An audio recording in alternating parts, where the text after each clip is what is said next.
अधूरी प्रेम कथा, एक योद्धा और राजकुमारी की अमर प्रेम गाथा। बहुत समय पहले की बात है, जब भारत भूमि पर कई छोटे छोटे राज्य थे। उन्हीं में से एक था मालवगढ़, जहाँ की राजकुमारी सौम्या अपनी सुंदरता और बुद्धिमत्ता के लिए प्रसिद्ध थी। उसकी आंखें गहरी झीलों की तरह थीं, और जब वह हंसती तो ऐसा लगता मानो चांदनी धरती पर उतर आई हो। प्रेम की पहली झलक। मालवगढ़ का पड़ोसी राज्य प्रतापगढ़ युद्ध कौशल के लिए विख्यात था। वहां का सबसे पराक्रमी योद्धा था वीरेंद्र, जो अपनी तलवारबाजी और निष्ठा के लिए जाना जाता था। एक दिन मालवगढ़ के राजा ने अपने महल में एक भव्य समारोह रखा, जिसमें कई राज्यों के राजकुमार और योद्धा आमंत्रित थे।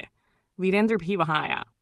जब राजकुमारी सौम्या पहली बार वीरेंद्र से मिली, तो उसके हृदय में एक अजीब सी हलचल हुई। वीरेंद्र की आंखों में सच्चाई और साहस छलकता था। वहीं वीरेंद्र भी सौम्या की कोमलता और गरिमा से मोहित हो गया। धीरे धीरे उनके बीच प्रेम की भावना जम लेने लगी, जो समय के साथ और गहरी होती चली गई। संघर्ष की शुरुआत। लेकिन प्रेम की राह इतनी आसान नहीं थी।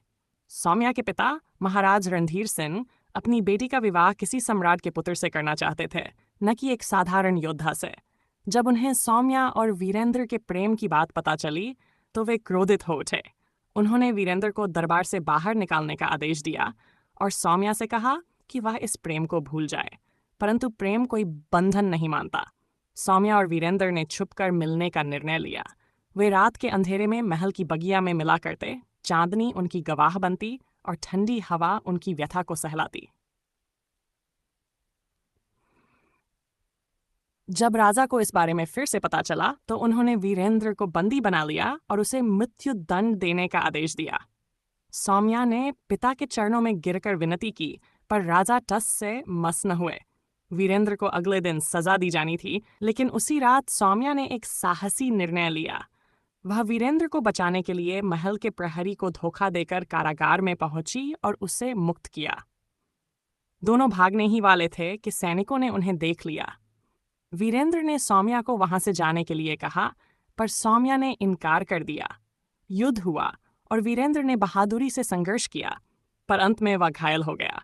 सौम्या भी अपने प्रेमी के बिना जीवित नहीं रहना चाहती थी।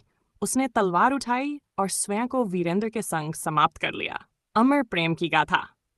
जब राजा को इस घटना का पता चला, तो उन्हें अपनी गलती का एहसास हुआ, पर तब तक बहुत देर हो चुकी थी।